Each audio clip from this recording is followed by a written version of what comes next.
ಸಕ್ಕರೆ ತಯಾರಿಸುವ ವಿಧಾನವನ್ನು ನೆನಪಿಸಿಕೊಂಡಾಗ ಪಟ್ಟನೆ ನೆನಪಾಗುವುದು ಕಬ್ಬು.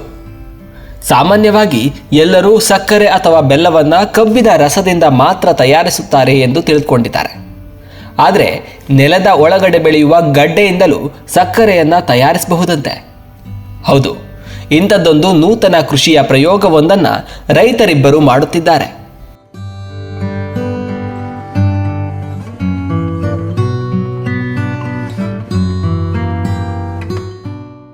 ಶುಗರ್ ಬೀಟ್ ಎಂದು ಕರೆಯಲ್ಪಡುವ ಈ ಬೆಳೆಯನ್ನು ರಬಕವಿ ಬನಹಟ್ಟಿ ತಾಲೂಕಿನ ಹೊಸೂರಿನ ರೈತರಾದ ಕೃಷ್ಣ ನಿಂಗಸಾನಿ ಮತ್ತು ತಿಮ್ಮಣ್ಣ ನಿಂಗಸಾನಿ ವಿನೂತನ ಪ್ರಯೋಗವನ್ನು ಮಾಡಲು ಹೊರಟಿದ್ದು, ತಮ್ಮ ತೋಟದ 3 ಎಕರೆ ಭೂಪ್ರದೇಶದಲ್ಲಿ ಸಕ್ಕರೆ ಗಡ್ಡೆಯನ್ನು ಬೆಳೆದು ಹೊಸ ಪ್ರಯೋಗದ ಮೂಲಕ ಹೊಸತನವನ್ನು ಸಾಧಿಸಲು ಹೊರಟಿದ್ದಾರೆ.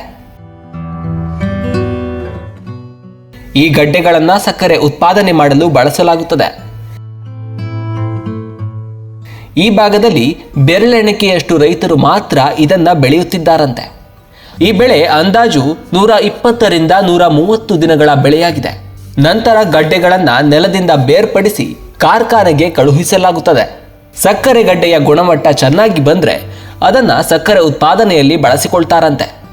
ಅಲ್ಲದೆ ಇದನ್ನು ಇಥೆನಾಲ್ ಉತ್ಪಾದನೆ ಮಾಡಲು ಬಳಸುತ್ತಾರಂತೆ.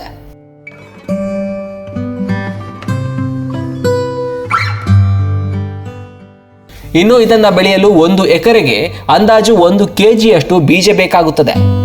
1 ಕೆಜಿಗೆ 5,400 ರು ಬೆಲೆ ಇದೆ. ಆದರೆ ಕಾರ್ಖಾನೆಯವರು ರಿಯಾಯಿತಿ ದರದಲ್ಲಿ ಅರ್ಧದಷ್ಟು ಬೆಲೆಗೆ ನೀಡುತ್ತಿದ್ದಾರೆ.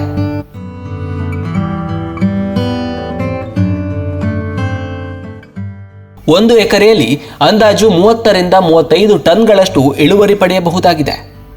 1 ಟನ್ ಸಕ್ಕರೆ ಗಡ್ಡೆಗೆ 2,200ರಿಂದ 2,500 ರು ಬೆಲೆವರೆಗೆ ನಿರೀಕ್ಷಿಸಬಹುದಾಗಿದೆ. ಇದಿಷ್ಟೇ ಅಲ್ಲದೆ ಈ ಬೆಳೆಗೆ ನೀರು ಮತ್ತು ಗೊಬ್ಬರದ ಬಳಕೆ ಕಡಿಮೆ.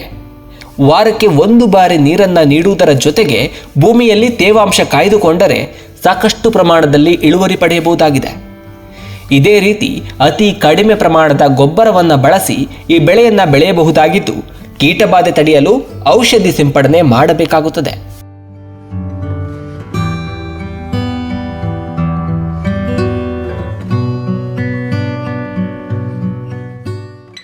ಅಂತ ಒಂದು ನೂತನ ಬೆಳೆ ಗೋದಾವರಿ ಸಕ್ಕರೆ ಕಾರ್ಖಾನೆಯವರು ಕೊಡಮಾಡಂಥ ಒಂದು ಬೀಜದಿಂದ ಈ ನಮ್ಮ ಭಾಗದಲ್ಲಿ ಈ ಎಕರೆಗೆ 1 kg ಅಂತೆ ಅತ್ಯಂತ ಕಡಿಮೆ ಅವಧಿಯಲ್ಲಿ ಕಡಿಮೆ ಖರ್ಚಿನಲ್ಲಿ ಬರುವಂಥ ಬೆಳೆ.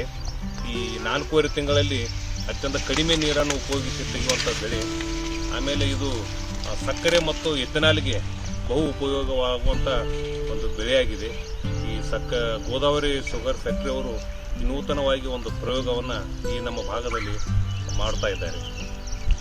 ಮುಂದಿನ ದಿನಗಳಲ್ಲಿ ಈ ಬೆಳೆ ಕೃಷಿಯಲ್ಲಿ ಅತ್ಯಂತ ಲಾಭಗಳಿಕೆಯ ಬೆಳೆಯಾಗಬಲ್ಲ ಎಲ್ಲ ಸಾಧ್ಯತೆಗಳಿದೆ ಎಂದರೆ ತಪ್ಪಾಗಲಾರದು.